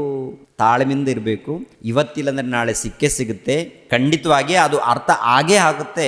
ಅದಕ್ಕೊಂದು ಸಮಯ ಇರುತ್ತೆ. ಪ್ರೇಯರ್ ದೇವರನ್ನು ನಾವು ಬೇಡಿಕೊಂಡಾಗ, ಅದು ಕೂಡ ಭಕ್ತಿಯಿಂದ ಬೇಡಿಕೊಂಡಾಗ, ಯಥಾರ್ಥದಿಂದ ಬೇಡಿಕೊಂಡಾಗ, ಇವತ್ತಿಲ್ಲಂದರೆ ನಾಳೆ ಆ ಒಂದು ಪ್ರಶ್ನೆಗೆ ಉತ್ತರ ಸಿಗುತ್ತೆ. ಅಷ್ಟು ತನಕ ನಾವು ತಾಳ್ಮೆಯಿಂದ ಇರಬೇಕು ಪ್ರಿಯರೇ. ನೋಡಿ, ಹಳೆ ಒಡಂಬಡಿಕೆಯಲ್ಲಿ ಯೇಸು ಪ್ರಭು ವಿಷಯದಲ್ಲಿ ಬರೆಯಲ್ಪಟ್ಟಿದೆ. ಎಲ್ಲಿಂದ ಬರೆಯಲ್ಪಟ್ಟಿದೆ ಅಂತ ನೋಡುವಾಗ ಆದಿಕಾಂಡದಿಂದ ಬರೆಯಲ್ಪಟ್ಟಿದೆ. ಆದಿಕಾಂಡದಿಂದ ಮಲಾಕಿ ಗ್ರಂಥದವರೆಗೆ ಬರೆಯಲ್ಪಟ್ಟಿದೆ ಪ್ರಿಯರೇ. ಯಾರ ಬಗ್ಗೆ ಅಂತ ನೋಡುವಾಗ ಯೇಸು ಕ್ರಿಸ್ತರ ಬಗ್ಗೆ ಎಲ್ಲ ಕಡೆ ಬರೆಯಲ್ಪಟ್ಟಿದೆ. ಅನೇಕ ಸಾರಿ ಆತನ ವಿಷಯದಲ್ಲಿ, ಪ್ರಭು ವಿಷಯದಲ್ಲಿ ಬರೆಯಲ್ಪಟ್ಟಿದೆ. ಬರೆಯಲ್ಪಟ್ಟಂಥ ವಿಷಯಗಳು ಪ್ರಾರಂಭದಲ್ಲಿ ಓದಿದಾಗ ನಮ್ಗೆ ಅರ್ಥ ಆಗಿಲ್ಲ. ಇವಾಗ ಬೈಬಲ್ ನಮಗೆ ಕೊಟ್ಟೋದ್ಮೇಲೆ, ಒಬ್ಬರು ಸಹೋದರ ಬೈಬಲ್ ತಂದು ಕೊಟ್ಟೋದ್ಮೇಲೆ ಕೆಲವು ವಚನಗಳು ನೋಡಿದಾಗ ಏನು ಸ್ಟಾರ್ಟಿಂಗ್ 1ನೇ ಅಧ್ಯಾಯ ನಿಜವಾದ ದೇವರಂತ ಅರ್ಥ ಆಯಿತು. ನಿಜವಾದ ದೇವರು ಇವರೇ, ಸತ್ಯವಾದಂಥ ದೇವರು ಇವರೇ ಅಂತ ಅರ್ಥ ಆಯಿತು. ಆಮೇಲೆ ಮತ್ತೆ 2ನೇ ಅಧ್ಯಾಯ 3ನೇ ಅಧ್ಯಾಯ ಓದುವಾಗ ಏನು ಅರ್ಥ ಆಗಲ್ಲ. ಅರ್ಥ ಆಗಬೇಕಾದ್ರೆ ಬಹಳ ಸಮಯ ಹಿಡಿಯುವಂಥದ್ದು, ಹೌದಲ್ವ? ಆ ರೀತಿ ತುಂಬ ಇರುತ್ತೆ ಪ್ರಿಯರಾದ ದೇವ್ರ ಮಕ್ಕಳು. ಇವಾಗ ನೋಡಿ, ಆದಿಕಾಂಡ 3ನೇ ಅಧ್ಯಾಯ 15ನೇ ವಚನ. ಆದಿಕಾಂಡ 3ನೇ ಅಧ್ಯಾಯ 15ನೇ ವಚನ. ನಿನಗೂ ಈ ಸ್ತ್ರೀಗೂ, ನಿನ್ನ ಸಂತಾನಕ್ಕೂ ಈ ಸ್ತ್ರೀಯ ಸಂತಾನಕ್ಕೂ ಹಾಗೆತನ ಇರುವ ಹಾಗೆ ಮಾಡುವೆನು. ಈಕೆಯ ಸಂತಾನವು ನಿನ್ನ ತಲೆಯನ್ನು ಜಜ್ಜುವುದು, ನೀನು ಅದರ ಇಮ್ಮಡಿಯನ್ನು ಕಚ್ಚಿವಿ ಅಂತಿರುತ್ತೆ. ಮತ್ತು ಇದು ಪ್ರಾರಂಭದಲ್ಲಿ ಏನಾಗಿದೆ ಅಂತ ನೋಡುವಾಗ ಪ್ರಿಯರ ದೇವ್ರ ಮಕ್ಕಳಿರ, ಪ್ರಾರಂಭದಲ್ಲಿ ಇದು ಅರ್ಥ ಆಗಿಲ್ಲ, ಯಾರು ಕೂಡ ಅರ್ಥ ಆಗಲ್ಲ. ಪ್ರಾರಂಭದಲ್ಲಿ ಅರ್ಥ ಆಗುತ್ತೆ, ಓದಿದ ತಕ್ಷಣ ಯಾರಿಗಾದ್ರೂ ಅರ್ಥ ಆಗುತ್ತೆ ಅಂತ ನೋಡುವಾಗ ಅಷ್ಟು ಸುಲಭವಾಗಿ ಯಾರಿಗೂ ಅರ್ಥ ಆಗಲ್ಲ, ನಮಗೂ ಅರ್ಥ ಆಗಲ್ಲ. ಮತ್ತು ಈ ವಚನ ಅರ್ಥ ಮಾಡಿಕೊಳ್ಬೇಕಾದ್ರೆ ಅನೇಕ ವರ್ಷಗಳು ಸಮಯ ಹಿಡಿದಿದೆ ನಮಗೆ, ಅನೇಕ ದಿನಗಳು, ಅನೇಕ ಸಮಯ ಹಿಡಿದಿದೆ ಪ್ರಿಯರಾದ ದೇವರ ಮಕ್ಕಳಿಗೆ. ಮತ್ತು ಇವಾಗ ಸುಲಭವಾಗಿ ಹೇಳ್ತೀವಿ, ಇದು ಯಾರ ಬಗ್ಗೆ ಬರೆಯಲ್ಪಟ್ಟಿದೆ ಅಂತ ಹೇಳುವಾಗ ಯೇಸು ಕ್ರಿಸ್ತರ ಬಗ್ಗೆ ಬರೆಯಲ್ಪಟ್ಟಿದೆ. ಅದು ಹೇಗೆ ಅಂತ ನೋಡುವಾಗ ಅದನ್ನು ಕೂಡ ಪ್ರಿಯರ ದೇವರ ಮಕ್ಕಳಿರ ಅನೇಕ ವಿಡಿಯೋಗಳಲ್ಲಿ ಮಾತನಾಡಿದ್ದೀವಿ, ಹೌದಂತೀರಲ್ಲ ಅಂತ. ಅಂದರೆ ಈ ಮಾತು ಇದೆಯಲ್ಲ, ಈ ಮಾತು ಇವಾಗ ಅವಳು ಯಾವಾಗ ಹಣ್ಣು ತಿಂತಾಳೋ, ತಿಂದ ಮೇಲೆ ಶಾಪ ಬರುತ್ತೆ. ಶಾಪ ಬಂದ ಮೇಲೆ ಅಲ್ಲಿ ಸರ್ಪಕ್ಕೆ ಕೂಡ ಒಂದು ಶಾಪ ಕೊಡುವಂಥದ್ದು. ಅಲ್ಲಿ ಏನಪ್ಪ ಅಂದರೆ ನಡೆದಿರುವಂಥದ್ದು ಏನಪ್ಪ ಅಂದರೆ, ಸರ್ಪ ಬಂದಿದೆ, ಅವಳ ಬಳಿಯಲ್ಲಿ ಮಾತನಾಡಿದೆ, ಏನವ್ವ ಈ ಹಣ್ಣನ್ನು ತಿನ್ನಬಾರ್ದು ಅಂತ ದೇವರು ಹೇಳಿದಾರ ಅಂತ ಈ ಸರ್ಪ ಬಂದು ಕೇಳಿದಾಗ, ಹೌದು ದೇವರು ಹೇಳಿದ್ದಾರೆ, ಎಲ್ಲ ಹಣ್ಣುಗಳನ್ನು ತಿನ್ನಬೇಕು ಅಂತ ಹೇಳಿದ್ದಾರೆ, ಆದರೆ ಈ ಹಣ್ಣನ್ನು ಮಾತ್ರ ಮುಟ್ಟಬಾರ್ದು, ತಿನ್ನಬಾರ್ದು ಅಂತ ಹೇಳಿದ್ದಾರೆ ಅಂತ ಅವಳು ಹೇಳಿದಾಗ ಆ ಸರ್ಪ ಬಂದು ಮಾತಾಡುವಂಥದ್ದು ಏನು ಗೊತ್ತಾ? ಏನು ಪರವಾಗಿಲ್ಲವ, ತಿಂದರೆ ನೀನು ದೇವರಂತೆ ಆಗ್ತೀಯಾ. ಅಲ್ಲಿ ಬಂದು ಸರ್ಪ ಬಂದು ಮಾತನಾಡಿದೆ ಎನ್ನುವಂಥ ವಿಷಯ ಕೂಡ ಅಷ್ಟು ಸುಲಭವಾಗಿ ನಮ್ಗೆ ಅರ್ಥ ಆಗಲಿಲ್ಲ ಪ್ರಾರಂಭದಲ್ಲಿ. ಇವಾಗ ಒಂದೊಂದು ವಿಷಯ ನಮಗೆ ಅರ್ಥ ಆಗುತ್ತೆ. ಇವೆಲ್ಲ ಯಾಕೆ ಹೇಳ್ತಾ ಇದ್ದೇನೆಂದರೆ, ಕ್ರಿಸ್ತ ಪೂರ್ವದಲ್ಲಿ ಈ ಆದಿಕಾಂಡದಲ್ಲೇ ಕ್ರಿಸ್ತನನ್ನು ಕುರಿತು ಪ್ರವಾದನೆ ಬರೆಯಲ್ಪಟ್ಟಿದೆ. ಯೇಸು ಕ್ರಿಸ್ತರನ್ನು ಕುರಿತು ಇಲ್ಲೊಂದು ಪ್ರವಾದನೆ, ಇದು ಯಾವಾಗ ನೆರವೇರುತ್ತೆ ಅಂತ ನೋಡುವಾಗ 1ನೇ ಶತಮಾನದಲ್ಲಿ ಕ್ರಿಸ್ತನ ಮೂಲಕ ನೆರವೇರುವಂಥ ಒಂದು ಮಾತು. ಅದೇ ಪ್ರಕಾರ ಆದಿಕಾಂಡ 49ನೇ ಅಧ್ಯಾಯ 10ನೇ ವಚನವನ್ನು ನೋಡಿ. ಆದಿಕಾಂಡ 49ನೇ ಅಧ್ಯಾಯ 10ನೇ ವಚನ. ರಾಜದಂಡವನ್ನು ಹಿಡಿಯತಕ್ಕವನು ಬರುವ ತನಕ ಆ ದಂಡವು ಯೆಹೋವನ ಕೈಯಿಂದ ತಪ್ಪುವುದಿಲ್ಲ, ಮುದ್ರೆಕೋಲು ಅವನ ಪಾದಗಳ ಬಳಿಯಿಂದ ಕದಲುವುದಿಲ್ಲ. ಅವನಿಗೆ ಅನ್ಯಜನಗಳು ವಿಧೇಯರಾಗುವರು. ಅವನಿಗೆ, ಯಾರಿಗೆ? ಯೂದನಿಗ. ಈ ಯೂದನಿಗೆ ಒಂದು ಕಾಲದಲ್ಲಿ ಯಾಕೋಬನು ಯೂದನನ್ನ ಕುರಿತು ಆಶೀರ್ವಾದ ಮಾಡುವಂಥದ್ದು. ಆದರೆ ಯೂದನನ್ನ ಕುರಿತು ಆಶೀರ್ವಾದ ಮಾಡುವಂಥದ್ದು ಒಂದು ಪ್ರವಾದನೆ. ಎರಡನೇದಾಗಿ ಯೇಸು ಕ್ರಿಸ್ತರ ಕಾಲದಲ್ಲಿ ನಡೆಯುವಂಥ ಒಂದು ಪ್ರವಾದನೆ ಇದರಲ್ಲಿದೆ. ಯೇಸು ಕ್ರಿಸ್ತರ ಅಂದರೆ ಯೇಸು ಕ್ರಿಸ್ತರ ಮೂಲಕ ನಡೆಯುವಂಥ ಒಂದು ಪ್ರವಾದನೆ. ಅದಕ್ಕೆ ನೋಡಿ, ರಾಜದಂಡವನ್ನು ಹಿಡಿಯತಕ್ಕವನು ಬರುವ ತನಕ ಆ ದಂಡವು ಏನ್ರಿ ಯೆಹೋವನ ಕೈಯಿಂದ ತಪ್ಪುವುದಿಲ್ಲ, ಮುದ್ರೆಕೋಲು ಅವನ ಪಾದಗಳ ಬಳಿಯಿಂದ ಕದಲುವುದಿಲ್ಲ. ಅವನಿಗೆ ಅನ್ಯಜನಗಳು ವಿಧೇಯರಾಗುವರು. ಅನ್ಯಜನಗಳು ವಿಧೇಯರ. ಇವು ನೋಡಿ, ಪ್ರಪಂಚ ದೇಶದಲ್ಲಿ ಈ ಅನ್ಯಜನ, ನಮ್ಮ ಭಾರತ ದೇಶದಲ್ಲಿ ಹುಟ್ಟಿದಂದಿನಿಂದ ಯಾರಾದರೂ ಕ್ರೈಸ್ತರಿದ್ದಾರ? ಹುಟ್ಟಿದಂದಿನಿಂದ ಕ್ರೈಸ್ತರು ಯಾರಾದರೂ ಆಗ್ತಾರ? ಹುಟ್ಟಿದಂದಿನಿಂದ ಯಾರೂ ಕ್ರೈಸ್ತರಿಲ್ಲ ರೀ. ನಾನು ಹುಟ್ಟಿದಂದಿನಿಂದ ಕ್ರೈಸ್ತರು ಅಂತ ತುಂಬ ಜನ ಹೇಳ್ಕೊಳ್ತಾರೆ. ಹುಟ್ಟಿದಂದಿನಿಂದ ಕ್ರೈಸ್ತರು ಯಾರೂ ಇಲ್ಲ ರೀ. ಕ್ರೈಸ್ತರಂದರೆ ಯೇಸು ಕ್ರಿಸ್ತರನ್ನು ಹಿಂಬಾಲಿಸುವಂಥ ಶಿಷ್ಯರು, ಇಲ್ಲಾಂದರೆ ಯಾಜಕರು, ಇಲ್ಲಾಂದರೆ ಅಭಿಷೇಕಿಸಲ್ಪಟ್ಟವರು, ಏನ್ರಿ ರಾಜ ವಂಶಸ್ಥರು ಅಂತೇಳಿ ದೇವರ ಒಂದು ಸೇವೆ ನಿಮಿತ್ತವಾಗಿ ಕ್ರಿಸ್ತನಿಗೋಸ್ಕರ ಪ್ರತ್ಯೇಕಿಸಲ್ಪಟ್ಟವರು ಕ್ರೈಸ್ತರು. ಅಂದರೆ ಜಾತಿ ಕುಲ ಅಲ್ಲ, ಜಾತಿ ಅಲ್ಲ, ಕುಲನೂ ಅಲ್ಲ. ಮತ್ತು ಹುಟ್ಟಿದಂದಿನಿಂದ ಯಾರಾದರೂ ಕ್ರೈಸ್ತರಾಗ್ತಾರಂತ ನೋಡುವಾಗ ಇಲ್ಲ. ಯಾವಾಗ ನೀವು ದೀಕ್ಷಾಸ್ಥಾನ ಪಡ್ಕೊಳ್ತೀರೋ ಅವಾಗ ಕ್ರೈಸ್ತರಾಗ್ತೀರ. ಕ್ರೈಸ್ತರಂದರೆ ಜಾತಿ ಅಲ್ಲ, ಮತ ಅಲ್ಲ, ಕುಲನೂ ಅಲ್ಲ. ಕ್ರೈಸ್ತರಂದರೆ ರಾಜವಂಶಸ್ಥರು, ಕ್ರೈಸ್ತರಂದರೆ ಯಾಜಕರು, ಕ್ರಿಸ್ತನಿಗೋಸ್ಕರ ಪ್ರತಿಷ್ಠಿಸಲ್ಪಟ್ಟವರು, ಕ್ರಿಸ್ತನನ್ನು ಹಿಂಬಾಲಿಸುವವರು, ಕ್ರಿಸ್ತನನ್ನು ಹಿಂಬಾಲಿಸುವಂಥ ಕ್ರಿಸ್ತನ ಶಿಷ್ಯರು ಪ್ರಿಯರೇ. ಓಕೆನಾ? ಭಕ್ತರು, ಕ್ರಿಸ್ತನ ಭಕ್ತರು, ಕ್ರಿಸ್ತನ ಶಿಷ್ಯರು ಅಂತ ಅದಕ್ಕೆ ಪರ್ಯಾಯ ಪದಗಳು ಬರುತ್ತೆ ಪ್ರಿಯರಾದ ದೇವರ ಮಕ್ಕಳಿರ. ಓಕೆನಾ? ರಾಜ್ಯದಂಡವನ್ನು ಹಿಡಿಯತಕ್ಕವನು ಬರುವ ತನಕ ಆ ದಂಡವು ಯೆಹೋವನ ಕೈಯಿಂದ ತಪ್ಪುವುದಿಲ್ಲ, ಮುದ್ರೆಕೋಲು ಅವನ ಪಾದಗಳ ಬಳಿಯಿಂದ ಕದಲುವುದಿಲ್ಲ. ಆತನಿಗೆ ಅನ್ಯಜನಗಳು ಏನ್ರಿ ವಿಧೇಯರಾಗೋರು. ಅಂದರೆ ನೋಡಿ, ಪ್ರಪಂಚ ದೇಶದಲ್ಲಿದ್ದಂಥವ್ರು ಎಲ್ಲರೂ ಕೂಡ ಅನ್ಯ ಜನಾಂಗದವರು ಯೇಸು ಕ್ರಿಸ್ತರನ್ನು ನಂಬಿ ವಿಧೇಯರಾಗಿದ್ದಾರಾ? ಅನೇಕರು ವಿಧೇಯರಾಗಿದ್ದಾರೆ. ಯಾಕೆಂದರೆ ಅವರಲ್ಲಿ ಪ್ರೀತಿ ಇದೆ, ಅವರಲ್ಲಿ ಜ್ಞಾನ ಇದೆ, ಅವರಲ್ಲಿ ಆಧ್ಯಾತ್ಮಿಕವಾದಂಥ ಮಹಾಜ್ಞಾನ ಇದೆ. ನಂಬಿದರೆ ಸಮಾಧಾನ ಇದೆ, ಮರಣ ಹೊಂದಿದರೆ ಪರಲೋಕ ಇದೆ. ಹೌದಲ್ವ? ನಂಬಿದರೆ ಸಮಾಧಾನ, ಈ ಲೋಕದಲ್ಲಿ ಸಮಾಧಾನ ಇದೆ, ನೆಮ್ಮದಿ ಇದೆ. ಒಂದು ವೇಳೆ ಮರಣ ಬಂದರೆ ಅಲ್ಲಿ ಕೂಡ ಲಾಸ್ ಇಲ್ಲ, ಮರಣ ಬಂದರೂ ಕೂಡ ನಮಗೆ ನಷ್ಟ ಇಲ್ಲ. ಯಾಕೆಂದರೆ ನಾವು ದೇವರ ಬಳಿಗೆ ಹೋಗ್ತೀವಿ ಅಂತೇಳಿ ಒಂದು ನಿರೀಕ್ಷಣೆ ಇರುತ್ತೆ ಪ್ರಿಯ. ಎಲ್ಲದರಲ್ಲಿ ಅನುಕೂಲ, ಅಷ್ಟೊಂದು ಅನುಕೂಲವನ್ನು ದೇವರು ಮಾಡಿ. ಯಾಕೆಂದರೆ ಇನ್ನೊಂದು ಮಾತಲ್ಲಿ ಏನಪ್ಪ ಅಂದರೆ, ಒಂದೇ ಮಾತಲ್ಲಿ ಅವರು ನಮ್ಮ ತಂದೆ, ನಮಗೆ ಜೀವ ಕೊಟ್ಟಿದ್ದಾರೆ, ನಮಗೆ ಪ್ರಾಣವನ್ನು ಒಯ್ದಿದ್ದಾರೆ, ಜೀವಿತವನ್ನು ಕೊಟ್ಟಿದ್ದಾರೆ, ಅಂಗಾಲು ಮೊದಲುಗೊಂಡು ಈ ದೇಹವನ್ನೇ ಅವರು ಕೊಟ್ಟಿದ್ದಾರೆ. ಆಗಿರುವಾಗ ಅನುಮಾನ ಪಡೋದು ಯಾಕೆ? ಹೌದಲ್ವ? ಆದ್ದರಿಂದ ಸಂಪೂರ್ಣ ಮನಸ್ಸಿನಿಂದ ನಾವು ತಿಳ್ಕೊಳ್ಳೋಣ. ಈ ಮಾತಿದೆಯಲ್ಲ, ಈ ಮಾತು ಕೂಡ ಯೇಸು ಕ್ರಿಸ್ತರಿಗೆ ಸಂಬಂಧಪಟ್ಟಂಥದ್ದು. ಎಲ್ಲಿ ಈ ಮಾತು ಯಾವಾಗ ಹೇಳಿದ್ದಾರೆ ಯಾಕೋಬನು ಅಂತ ನೋಡುವಾಗ, ಕ್ರಿಸ್ತಪೂರ್ವ 1900 ವರ್ಷಗಳ ಹಿಂದೆ. ಯಾವಾಗ ಹೇಳಿದ್ದಾರೆ ಈ ಮಾತು? ಕ್ರಿಸ್ತಪೂರ್ವ 1900 ವರ್ಷಗಳ ಹಿಂದೆ ಇಲ್ಲಿ ಯಾಕೋಬನು ಹೇಳಿರುವಂಥ ಮಾತು. ಆದಿಕಾಂಡದಲ್ಲಿ 3ನೇ ಅಧ್ಯಾಯ 15ನೇ ವಚನ ಇದೆಯಲ್ಲ, ದೇವರು ಹೇಳಿರುವಂಥ ಮಾತು. ಆ ಮಾತು ಯಾವಾಗ ಹೇಳಿದ್ದಾರೆ ಅಂತ ನೋಡುವಾಗ ಪ್ರವಾದನೆ ಆದಿಕಾಂಡ 3ನೇ ಅಧ್ಯಾಯ 15ನೇ ವಚನದಲ್ಲಿ ನೋಡಿದ್ದೀವಲ್ವ. ಈ ಮಾತನ್ನು ಯಾವಾಗ ಹೇಳಿದ್ದಾರೆ? ಕ್ರಿಸ್ತಪೂರ್ವ ಅಲ್ಲೇ ಮಾತನ್ನು ಯಾವಾಗ ಬರೆದಿದ್ದು ಕ್ರಿಸ್ತಪೂರ್ವ 1500 ವರ್ಷಗಳ ಹಿಂದೆ. ಯಾವಾಗ ಹೇಳಿದ್ದಾರಂತ ನೋಡುವಾಗ ಆದಾಮನ ಕಾಲದಲ್ಲಿ ಸುಮಾರು ಕ್ರಿಸ್ತಪೂರ್ವ 5000 ವರ್ಷಗಳ ಹಿಂದೆ. ಆದಿಕಾಂಡದಲ್ಲಿ 3ನೇ ಅಧ್ಯಾಯದಲ್ಲಿ ಹೇಳಿರುವಂಥ ಮಾತಿದೆಯಲ್ಲ, ನಿನ್ನ ಸಂತಾನಕ್ಕೂ ಈ ಸ್ತ್ರೀಯ ಸಂತಾನಕ್ಕೂ ಹಗೆತನ ಇರುವ ಹಾಗೆ ಮಾಡುವೆನು ಅಂತಿದೆಯಲ್ಲ, ಆ ಮಾತು ದೇವರು ಹೇಳಿರುವಂಥದ್ದು ಕ್ರಿಸ್ತಪೂರ್ವ ಸುಮಾರು 5000 ವರ್ಷಗಳ ಹಿಂದೆ. ಆದಿಕಾಂಡ 49ನೇ ಅಧ್ಯಾಯ 10ನೇ ವಚನ ಕ್ರಿಸ್ತಪೂರ್ವ ಸುಮಾರು 1900 ವರ್ಷಗಳ ಹಿಂದೆ. 1900 ವರ್ಷಗಳ ಹಿಂದೆ. ಧರ್ಮೋಪದೇಶ ಕಾಂಡ 18ನೇ ಅಧ್ಯಾಯ 18ನೇ ವಚನವನ್ನು ನೋಡಿ. ಧರ್ಮೋಪದೇಶ ಕಾಂಡ 18ನೇ ಅಧ್ಯಾಯ 18ನೇ ವಚನವನ್ನು ನೋಡಿ ಪ್ರಿಯರಾದ ದೇವರ ಮಕ್ಕಳಿರ. 18ನೇ ವಚನ, ಇವರ ಸ್ವದೇಶದವರಲ್ಲಿ ನಿನ್ನಂಥ ಪ್ರವಾದಿಯನ್ನು ಅವರಿಗೋಸ್ಕರ ಏರ್ಪಡಿಸುವೆನು, ಅವನ ಬಾಯಿಂದ ನನ್ನ ಮಾತುಗಳನ್ನು ನುಡಿಸುವೆನು, ನಾನು ಅವನಿಗೆ ಆಜ್ಞಾಪಿಸಿದ್ನೆಲ್ಲ ಅವನು ಅವರಿಗೆ ತಿಳಿಸುವನು. ಅವನು ನನ್ನ ಹೆಸರಿನಲ್ಲಿ ಹೇಳಿದ ಮಾತುಗಳಿಗೆ ಯಾರು ಕಿವಿಗೊಡುವುದಿಲ್ಲವೋ ಅಂಥವರನ್ನು ನಾನು ಶಿಕ್ಷಿಸುವೆನು ಅಂತಾನೆ. ಈ ಮಾತು ಪ್ರವಾದಿಯಾಗಿರುವಂಥ ಮೋಶೆ ಮೂಲಕ ಹೇಳಿರುವಂಥ ಮಾತು. ದೇವರು ಮೋಶೆಯ ಮೂಲಕ ಹೇಳಿರುವಂಥ ಮಾತು.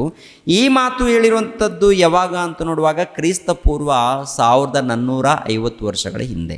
ಕ್ರಿಸ್ತ ಪೂರ್ವ 1450 ವರ್ಷಗಳ ಹಿಂದೆ, 5000 ವರ್ಷಗಳ ಹಿಂದೆ ಹೇಳಿರುವಂಥ ಮಾತು ಇದೆ. ಆಮೇಲೆ ಸುಮಾರು ಕ್ರಿಸ್ತ ಪೂರ್ವ 2000 ವರ್ಷಗಳ ಹಿಂದೆ ಹೇಳಿರುವಂಥ ಮಾತು ಅಂದರೆ ಅನೇಕ ಮಾತುಗಳು ಕ್ರಿಸ್ತನ ಬಗ್ಗೆ ಬರೆಯಲ್ಪಟ್ಟಿದೆ. ಆ ಬರೆಯಲ್ಪಟ್ಟಿರುವಂಥ ಮಾತುಗಳನ್ನು ಒಂದು ಸಾರಿ ನಾವು ಆಲೋಚನೆ ಮಾಡೋಣ. ಯಾಕೆಂದರೆ ಎಲ್ಲೆಲ್ಲಿ ಬರೆಯಲ್ಪಟ್ಟಿದೆಯೋ ಬರೆಯಲ್ಪಟ್ಟಿರೋ ಪ್ರಕಾರ ಅವರು ಬರ್ತಾರೆ. ಅವರು ಬರೆಯಲ್ಪಟ್ಟಿರೋ ಪ್ರಕಾರ ಪ್ರಭು ಬರ್ತಾರೆ. ಪ್ರಭು ಬಂದು ಅವ್ರಿಗೆ ಏನು ಕೊಡಲ್ಪಟ್ಟಿದೆಯೋ ಕೊಡಲ್ಪಟ್ಟಂತಹ ಕೆಲಸವನ್ನು ಮಾಡಿ ಹೊರಟೋಗ್ತಾರೆ. ಪ್ರಿಯರೇ, ಇನ್ನೊಂದು ಮಾತನ್ನು ಕೂಡ ನಾವು ನೋಡೋಣ. ಯಾವುದಪ್ಪ ಅಂತ ನೋಡುವಾಗ ಎರಡನೇ ಸಮುವೇಲನ ಗ್ರಂಥ 7ನೇ ಅಧ್ಯಾಯ 13ನೇ ವಚನವನ್ನು ನೋಡಿ. 2ನೇ ಸಮುವೇಲನ ಗ್ರಂಥ 7ನೇ ಅಧ್ಯಾಯ 13ನೇ ವಚನ. ಅವನು ನನ್ನ ಹೆಸರಿಗಾಗಿ ಒಂದು ಮನೆಯನ್ನು ಕಟ್ಟುವನು, ನಾನು ಅವನ ರಾಜ್ಯ ಸಿಂಹಾಸನವನ್ನು ನಿರಂತರವಾಗಿ ಸ್ಥಿರಪಡಿಸುವೆನು. ಇದು ಕೂಡ ಯೇಸು ಕ್ರಿಸ್ತರ ಬಗ್ಗೆ ಬರೆಯಲ್ಪಟ್ಟಂಥ ಒಂದು ಪ್ರವಾದನೆ. ಅವನು ನನಗೋಸ್ಕರ ಒಂದು ಮನೆಯನ್ನು ಕಟ್ಟುವನು, ನಾನು ಅವನ ರಾಜ್ಯ ಸಿಂಹಾಸನವನ್ನು ಸ್ಥಿರಪಡಿಸುವೆನು ಅಂತ ಹೇಳ್ತಾರೆ. ನಾನು ಅವನ ರಾಜ್ಯ ಸಿಂಹಾಸನವನ್ನು ಸ್ಥಿರಪಡಿಸುವಂಥದ್ದು. ಇದು ಯಾವಾಗ ಹೇಳಿದ್ದು ಮಾತು ಅಂತ ನೋಡುವಾಗ ಕ್ರಿಸ್ತ ಪೂರ್ವ 1000 ವರ್ಷಗಳ ಹಿಂದೆ. ಯಾವಾಗ ಇದು? ಕ್ರಿಸ್ತ ಪೂರ್ವ 1000 ವರ್ಷಗಳ ಹಿಂದೆ. ಆನಂತರ ಯೆಶಾಯನ ಕಾಲ ಯಾವಾಗ ಬರುತ್ತೆ? ಕ್ರಿಸ್ತ ಪೂರ್ವ 750ರಿಂದ 700 ಕಾಲದಲ್ಲಿ ಬರುತ್ತಲ್ವ ಕ್ರಿಸ್ತ ಪೂರ್ವ. ಯೆಶಾಯನ ಮೂಲಕ ಅನೇಕ ಪ್ರವಾದನೆಗಳಿರುತ್ತೆ, ಹೌದಲ್ವ? ಕ್ರಿಸ್ತನ ಬಗ್ಗೆ ಒಂದು ಸಾರಿ ನೋಡಿ. ಯಾಕೆಂದರೆ ಪ್ರಿಯರಾದ ದೇವರ ಮಕ್ಕಳಿರ, ಆಮೇಲೆ ನಮಗೆ ಕೆಲವು ವಿಷಯಗಳು ಅರ್ಥ ಆಗುತ್ತೆ. ಒಂದು ಸಾರಿ ಯೆಶಾಯನ ಗ್ರಂಥ 7ನೇ ಅಧ್ಯಾಯ 14ನೇ ವಚನವನ್ನು ನೋಡಿ ಪ್ರಿಯರೇ. ಇದರಿಂದ ಕರ್ತನು ತಾನೇ ನಿಮಗೆ ಒಂದು ಗುರುತನ್ನು ಕೊಡುವನು. ಇಗೋ, ಒಬ್ಬ ಕನ್ನಿಕೆಯು ಗರ್ಭಿಣಿಯಾಗಿ ಮಗನನ್ನು ಹಡೆದು ಅವನಿಗೆ ಇಮ್ಮಾನುವೇಲು ಎಂದು ಹೆಸರಿಡುವಳು. ಅಂದರೆ ನೋಡಿ ಪ್ರಿಯರಾದ ದೇವರ ಮಕ್ಕಳಿರ, ಈ ವಚನದಲ್ಲಿ ಆದಿಕಾಂಡದಲ್ಲಿ ನೋಡಿದ್ದೇವೆ, ಸೈತಾನನ ತಲೆಯನ್ನು ಜಜ್ಜುವವನು ಬರ್ತಾನೆ ಸ್ತ್ರೀಯ ಸಂತಾನದಿಂದ. ಯಾವ ಗೋತ್ರದಲ್ಲಿ ಬರ್ತಾನೆ ಎನ್ನುವಂಥ ಮಾತು? ಯೂದ ಗೋತ್ರದಲ್ಲಿ ಬರ್ತಾನೆ ಎನ್ನುವಂಥ ಮಾತು ಯಾಕೋಬನ ಮೂಲಕ ದೇವರು ನುಡಿಯುವಂಥದ್ದು, ಯಾಕೋಬನ ಮೂಲಕ. ಆಮೇಲೆ ಮೋಶೆಯ ಮೂಲಕ ನನ್ನಂಥ ಪ್ರವಾದಿ ನಿಮ್ಮ ಸಹೋದರರಲ್ಲಿ ಬರ್ತಾರೆ. ಅವರು ಯಾವ ರೀತಿ ಅಂದರೆ ಅವರ ಜನನ ಹೇಗಾಗುತ್ತೆ ಎನ್ನುವಂಥದ್ದು ಕೂಡ ಇಲ್ಲಿ ಬರೆಯಲ್ಪಟ್ಟಿದೆ. ಯೇಸು ಪ್ರಭು ಜನನ ಅಂದರೆ ಪ್ರಿಯರಾದ ದೇವರ ಮಕ್ಕಳಿರ ಹಳೆ ಒಡಂಬಡಿಕೆಯಲ್ಲಿ ಬರೆಯಲ್ಪಟ್ಟಿದೆಯಲ್ಲ ಕ್ರಿಸ್ತ ಪೂರ್ವದಲ್ಲಿ, ಅವರ ಜನನ ಹೇಗಾಗುತ್ತೆ ಎನ್ನುವಂಥದ್ದು ಕೂಡ ಇಲ್ಲಿ ಯಾರ ಮೂಲಕ ನಡೆಯುತ್ತೆ ಅದು ಕೂಡ ಒಂದು ಸೂಚನೆ ತೋರಿಸ್ಕೊಡ್ತಾರೆ. ಕನ್ನಿಕೆಯು ಒಬ್ಬ ಮಗನನ್ನು ಹಡೆಯುವಳು, ಆತನಿಗೆ ಇಮ್ಮಾನುವೇಲು ಎಂದು ಹೆಸರು ಇಡುವರು. ಅದೇ ಯೆಶಾಯನ ಗ್ರಂಥದಲ್ಲಿ ಪ್ರಿಯರಾದ ದೇವರ ಮಕ್ಕಳಿರ ಇನ್ನೊಂದು ಮಾತನ್ನು ಕೂಡ ನೋಡೋಣ. 9ನೇ ಅಧ್ಯಾಯ 6ನೇ ವಚನದಲ್ಲಿ, ಒಂದು ಮಗು ನಮಗಾಗಿ ಹುಟ್ಟಿದೆಯಷ್ಟೇ, ವರದ ಮಗನು ನಮಗೆ ದೊರೆತನು, ಆಡಳಿತವು ಅವನ ಬಾಹುವಿನ ಮೇಲೆ ಇರುವುದು, ಅದ್ಭುತ ಸ್ವರೂಪನು, ಆಲೋಚನಕರ್ತನು, ಪರಾಕ್ರಮಿಯಾದ ದೇವರು, ನಿತ್ಯನಾದ ತಂದೆ, ಸಮಾಧಾನದ ಪ್ರಭು ಎಂಬವು ಅವನ ಹೆಸರು. ಅವನ ಮುಖಾಂತರ ದಾವೀದನ ಸಿಂಹಾಸನದ ಆಡಳಿತವು ಅಭಿವೃದ್ಧಿಯಾಗುವುದು, ದಾವೀದನ ರಾಜ್ಯದಲ್ಲಿ ನಿತ್ಯ ಸಮಾಧಾನವಿರುವುದು. ಆ ರಾಜ್ಯವು ಇಂದಿನಿಂದ ಯಾವಾಗಲೂ ನೀತಿ ನ್ಯಾಯಗಳ ಮೂಲಕ ಸ್ಥಾಪಿತವಾಗಿ ಸ್ಥಿರಗೊಳ್ಳುವುದು. ಆ ರಾಜ್ಯವು ನೀತಿ ನ್ಯಾಯಗಳ ಮೂಲಕ ಸ್ಥಿರಗೊಳ್ಳುತ್ತೆ. ನೋಡಿದ್ರ ಅಂದರೆ ಯಾಕೆ ಹುಟ್ಟುತ್ತಾರೆ, ಯಾವ ಪ್ರಾಂತದಲ್ಲಿ ಹುಟ್ಟುತ್ತಾರೆ, ಯಾರ ಗರ್ಭದಲ್ಲಿ ಹುಟ್ಟುತ್ತಾರೆ, ಅವರು ಯಾವ ರೀತಿ ಆಳ್ವಿಕೆ ಮಾಡ್ತಾರೆ, ಯಾವ ರೀತಿ ಅವರು ಬೋಧನೆ ಮಾಡ್ತಾರೆ, ಪ್ರತಿಯೊಂದು ಕೂಡ ಹಳೆ ಒಡಂಬಡಿಕೆಯಲ್ಲಿ ಬರೆಯಲ್ಪಟ್ಟಿದೆ. ಯಾವ ಪ್ರಾಂತದಲ್ಲಿ ಹುಟ್ಟುವಂಥದ್ದು ಅದು ಕೂಡ ಹೇಳಿದ್ದಾರೆ. ಯಾವ ಪ್ರಾಂತದಲ್ಲಿ ಹುಟ್ಟುವಂಥದ್ದು ಕೂಡ ಅದು ಎಲ್ಲಿರುತ್ತೆ ನೋಡಿ. ಮೀಕನ ಗ್ರಂಥ 5ನೇ ಅಧ್ಯಾಯ 1ನೇ ವಚನ 2ನೇ ವಚನವನ್ನು ನೋಡಿ ಪ್ರಿಯರೇ. ಮೀಕನು ಗ್ರಂಥ 5ನೇ ಅಧ್ಯಾಯ 1ನೇ ವಚನ 2ನೇ ವಚನ. ಎಫ್ರದ ಬೆತ್ಲೆಹೇಮೆ, ನೀನು ಯೆಹೂದದ ಗ್ರಾಮಗಳಲ್ಲಿ ಚಿಕ್ಕದಾಗಿದ್ದರೂ ಇಸ್ರಾಯೇಲ್ಯರನ್ನು ಆಳತಕ್ಕವನು, ನಿನ್ನೊಳಗಿಂದ ನನಗಾಗಿ ಹೊರಡುವನು. ಇಸ್ರಾಯೇಲ್ಯರನ್ನು ಆಳತಕ್ಕವನು, ಒಡೆಯನು, ಅರಸನು ನಿನ್ನೊಳಗಿಂದ ಹೊರಡುತ್ತಾನೆ. ಇಲ್ಲಿ ಬೆತ್ಲೆಹೇಮ್ ಗ್ರಾಮದಿಂದ ಹೊರಡುತ್ತಾನೆ ಅಂತ. ಅಂದರೆ ಯೇಸು ಕ್ರಿಸ್ತರು ಬೆತ್ಲೆಹೇಮ್ದಲ್ಲಿ ಹುಟ್ಟಿದಾರ? ಯೇಸು ಕ್ರಿಸ್ತರು ಬೆತ್ಲೆಹೇಮ್ ಗ್ರಾಮದಲ್ಲಿ ಕನ್ನಿಕೆ ಮೂಲಕ ಜನ್ಮಿಸಿದಾರ?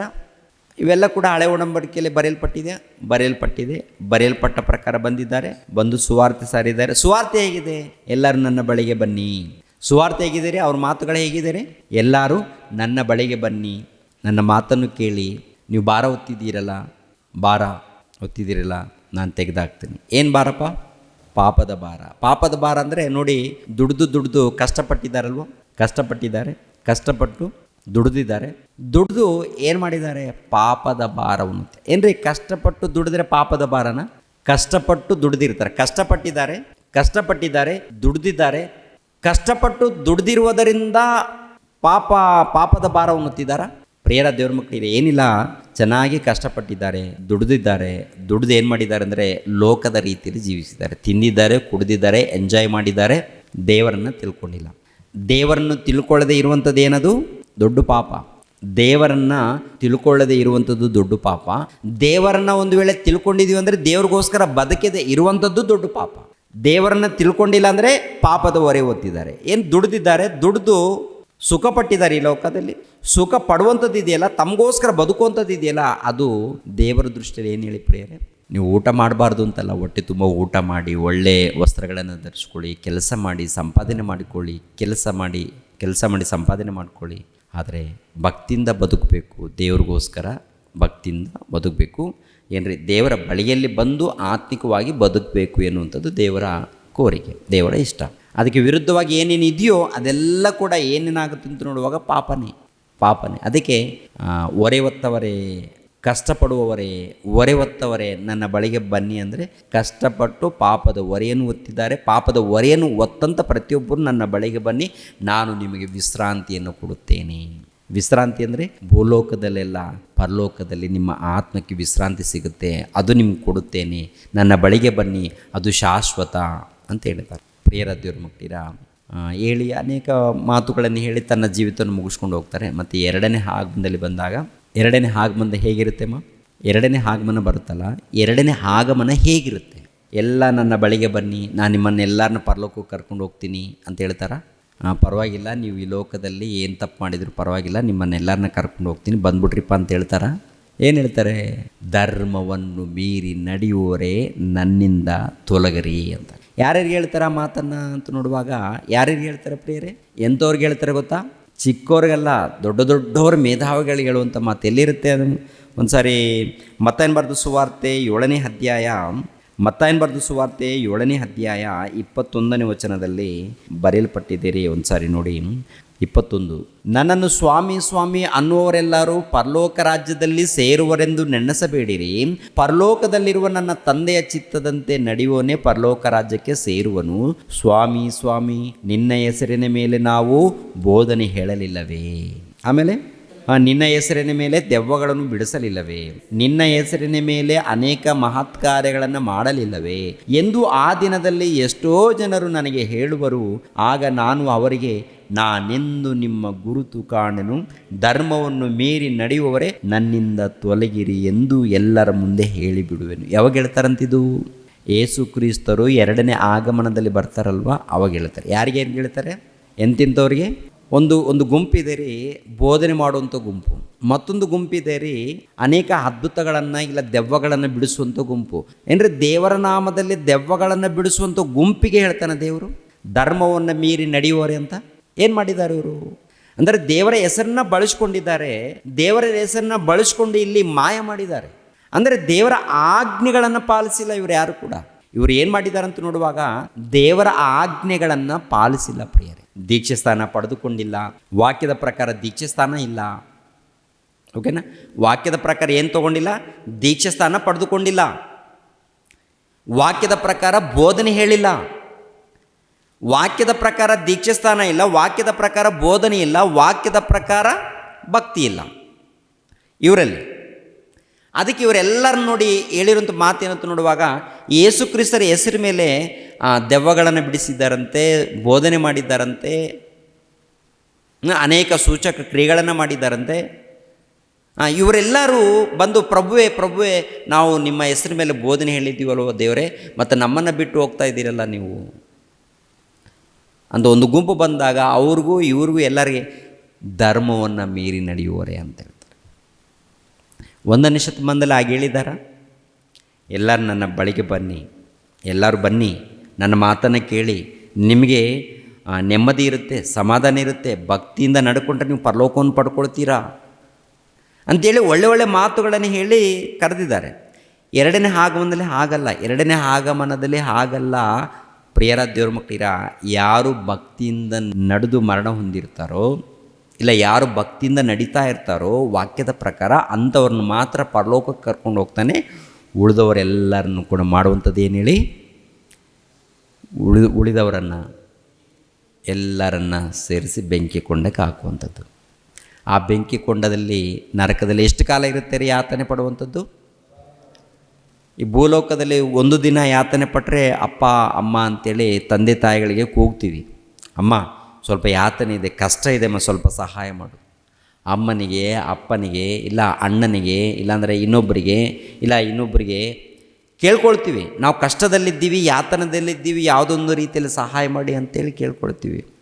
ಸತ್ತ ಮೇಲೆ ಆತ್ಮ ಬೆಂಕಿಯ ಕೊಂಡಕ್ಕೆ ಹೋದ ಮೇಲೆ ಯಾರಿಗೆ ಕೇಳ್ಕೊಳ್ತೀರಾ? ಯಾರಿಗೆ ಕೇಳ್ಕೊಳ್ತೀರಾ?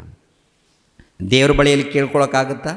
ದೇವರೇ ಇಲ್ಲಿ ಯಾತನೆ ಪಡ್ತಾ ಇದ್ದೀನಿ, ದೇವರೇ ನನ್ನನ್ನು ಕಾಪಾಡು. ಆಲ್ರೆಡಿ ಒಬ್ಬರು ಕೇಳ್ತಾ ಇದ್ದಾರೆ, ಒಬ್ಬರ ಬಗ್ಗೆ, ಅಂದರೆ ದೊಡ್ಡ ಕೋಟ್ಯಾಧೀಶ್ವರನ್ನು ಕೇಳ್ತಾ ಇದ್ದಾನೆ, ಬಾಯಿ ಹೊಡ್ಕೊಳ್ತಾ ಇದ್ದಾನೆ, ಇಲ್ಲಿ ಯಾತನೆ ಪಡ್ತಾ ಇದ್ದೀನಿ ತಂದೆ, ನನ್ನನ್ನು ಕನಿಕರಿಸು, ಕನಿಷ್ಠ ಪಕ್ಷದಲ್ಲಿ ಲಾಜರ್ನಾದರೂ ಕಳಿಸ್ಕೊಡು ದೇವರೇ, ಇಲ್ಲ ಅಬ್ರಹಾಮನೇ, ತಂದೆಯಾದ ಅಬ್ರಹಾಮನೇ ಅಂತ ಕೇಳಿಕೊಂಡಾಗ ಅವನ ಗತಿ ಏನಪ್ಪ?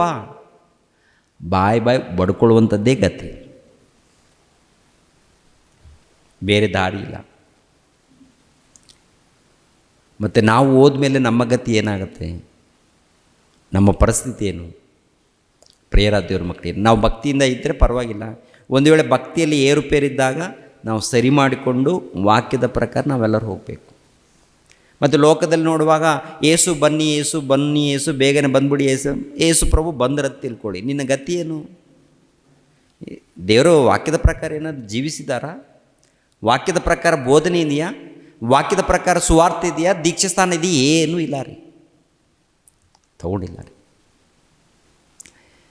ಅದಕ್ಕೆ ಪ್ರಿಯರ ದೇವ್ರ ಮಕ್ಕಳಿರ, ಪ್ರಭು ತಡ ಯಾಕೆ ಮಾಡ್ತಾಯಿದ್ದಾರೆ ಅಂದರೆ ಬದಲಾಗಿ, ಎಲ್ಲರೂ ಬದಲಾಗಿ, ನೀವೆಲ್ಲರೂ ಬದಲಾಗಬೇಕು, ಎಲ್ಲರೂ ಬದಲಾಗಬೇಕು ಅಂತ ದೇವರು ಎದುರು ನೋಡ್ತಾ ಇದ್ದಾರೆ. ಬದಲಾಗಿಲ್ಲ ಅಂದರೆ ಕೊನೆ ಪಕ್ಷದಲ್ಲಿ ಈ ರಾಜ್ಯ ಸುವಾರ್ತೆ ಇದೆಯಲ್ಲ, ಈ ರಾಜ್ಯ ಸುವಾರ್ತೆ ಸಾಕ್ಷಾರ್ಥವಾಗಿ ಆದರೂ ಪ್ರಪಂಚಕ್ಕೆ ಹರಡಬೇಕಂತೆ, ಎಲ್ಲರಿಗೂ ತಲುಪಬೇಕಂತೆ. ಕನಿಷ್ಠ ಪಕ್ಷದಲ್ಲೇ ಅದಾದರೂ ನಾವು ಮಾಡಬೇಕಾಗುತ್ತೆ. ಯಾರು ಏನು ಕೆಲಸದಲ್ಲಿದ್ದಾರೆ ಅಂತ ನೋಡುವಾಗ ಅವ್ರವ್ರ ಕೆಲಸದಲ್ಲಿ, ನಾವು ನಮ್ಮ ಕೆಲಸದಲ್ಲಿದ್ದೀವ, ನಾವು ಕೆಲಸದಲ್ಲಿದ್ದೀವ. ಇದ್ದರೆ ಪ್ರಿಯರ ದೇವ್ರ ಮಕ್ಕಳಿರ, ದೇವರ ಕೆಲಸ ಮಾಡಿಕೊಂಡು ನಮ್ಮ ಒಟ್ಟಿಗೆ ಏನು ಸಂಪಾದನೆ ಮಾಡ್ಕೊಳ್ಳೋಣ ಪ್ರಿಯ, ನಮ್ಗೆ ಒಟ್ಟಿಗೆ ಏನು ಬೇಕು ಊಟ ಮಾಡೋಣ. ಆದರೆ ಪ್ರತಿಯೊಬ್ಬರು ಕೂಡ ದೇವರ ಕೆಲಸದಲ್ಲಿ, ದೇವರ ಸೇವೆಯಲ್ಲಿ ಇರಬೇಕು. 30 ವರ್ಷ ಆಯಿತು, 40 ವರ್ಷ ಆಯಿತು, 50 ವರ್ಷ ಆಯಿತು, ಏನು ಕೆಲಸದಲ್ಲಿ ನಾವು ಇದ್ದೀವಿ ಅಂತ ನೋಡುವಾಗ ಹೆಚ್ಚಾಗಿ ನಮ್ಮ ಕೆಲಸದಲ್ಲಲ್ವಾ. ಆದ್ದರಿಂದ ನಾವೆಲ್ಲರೂ ಜಾಗ್ರತೆ ಪಡಬೇಕು. ಪ್ರಭು ಬಂದರು, ಅವರು ಬರೆಯಲ್ಪಟ್ಟಿರೋ ಪ್ರಕಾರ ಜೀವಿಸಿದ್ರು, ಹೊರಟೋದ್ರು. ಮತ್ತು 2ನೇ ಆಗಮನದಲ್ಲಿ ಬರ್ತೀನಿ ಅಂತ ಹೇಳಿದ್ದಾರೆ.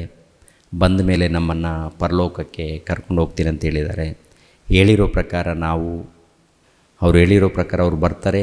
ಮತ್ತು ಬಂದಾಗ ನಾವು ವಾಕ್ಯದ ಪ್ರಕಾರ ಇದ್ದೀವಾ ಇಲ್ವಾ, ದೇವ್ರಿಗೋಸ್ಕರ ಜೀವಿಸ್ತಾ ಇಲ್ವಾ ಅಂತೇಳಿ ನಮ್ಮನ್ನು ನಾವು ಪರಿಶೋಧನೆ ಮಾಡ್ಕೋಬೇಕು.